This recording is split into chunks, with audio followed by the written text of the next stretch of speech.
చెప్తున్నారు అని చెప్తున్నారు. ఫోన్ చేస్తాను.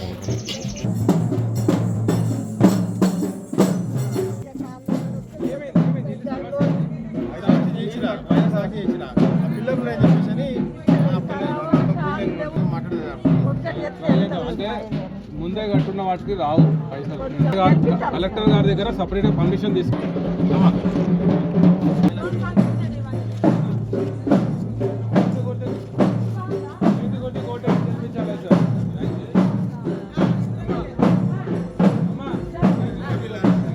శాంక్షన్ అయింది, మీకు డబ్బులు పడుతున్నాయి మీ అకౌంట్లో. బేస్మెంట్ కట్టినప్పుడు ఎంత పడ్డాయి? 1,00,000 పడ్డాయా? స్లాబ్ వేసినప్పుడు పడ్డాయా డబ్బులు? ఎంత పడ్డాయి? 1,00,000 పడ్డాయి. కిటికీలు కట్టిన తర్వాత 1,00,000 పడ్డది. మీరు మొత్తం కంప్లీట్ చేసిన తర్వాత బ్యాలెన్స్ ఇంకా 2,00,000 ఉంటుంది కదా, అది డైరెక్ట్ మీ అకౌంట్లో పడుతుంది. మీరు ఖాళీ ఇంకొంచెం ప్లాస్టరింగ్, డోర్లు, కిటికీలు పెట్టేసేసి బాత్రూమ్ తయారు చేసుకుంటే ఫ్లోరింగ్ వేయగానే చేసిన రోజే ఫీడింగ్ పంపిస్తాము. ఫోటోలు తీసుకుంటారు, అప్రూవల్ పెట్టేస్తారు. మీ అకౌంట్లో ఇంకా బ్యాలెన్స్ 2,00,000 వచ్చేస్తాయి. ఇప్పటికి 3,00,000 వచ్చినాయి, ఇంకా 2,00,000.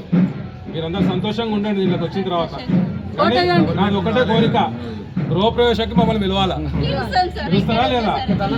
మేము పిలవాలా? మేము అందరం వస్తాము, మీరు సంతోషంగా ఉండాలి. 15 డబుల్ బెడ్రూమ్ 18. ఒక్క దగ్గర కూడా ఒక రూపాయి కూడా ఎవరి దగ్గర కూడా ఖర్చు పెట్టకుండా నేను సొంతంగా పనిచేసి ఎవరికి కూడా ఏం డబ్బులు అవసరం లేదు. అప్లికేషన్ సొంతంగా ఇప్పించారు. వెరీ గుడ్ సర్వీస్ అంటే అట్లా ఉండాలి. ఈ 15 కాదు, నువ్వు గెలిచిన నాకు 50 కావాలి, 5 లక్షలు. గెలిచిన తర్వాత రేపు ప్రతాప్ అన్న వస్తారు, మన పొంగులేటి సీన్ అన్న revenue minister, housing department minister, అన్న దగ్గర రేపు మీ కోరికలు పెట్టండి.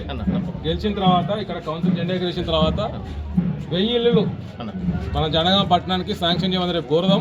అన్నతో మాట తీసుకుందాం, ఇక్కడ కౌన్సిల్ జెండా ఎగరేద్దాం. వేసిన తర్వాత 1000 ఇళ్ళు మన ఇల్లు మనం తెచ్చుకోకుండా ఇంకొక 100 మందికి మీరు ఇక్కడ ఇల్లు ఇవ్వాలి తప్పకుండా. Thank you, very good. ఇక్కడ ఇందిరా మిల్లు ఆల్మోస్ట్ అయిపోయింది కదా, వెరీ గుడ్, మంచిగా.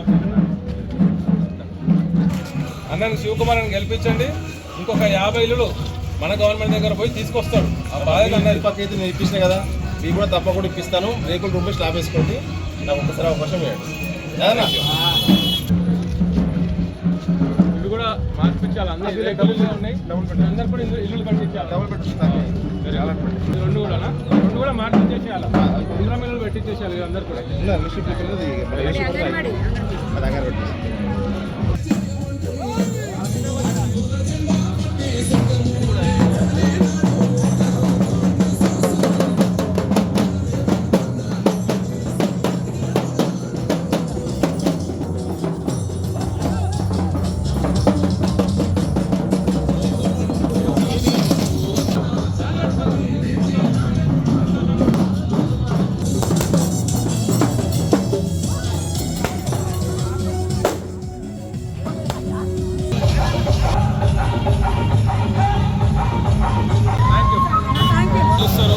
ప్రభుత్వం అధికారంకి వచ్చిన తర్వాత ఎన్నో సంక్షేమ పథకాలు పెట్టినాము.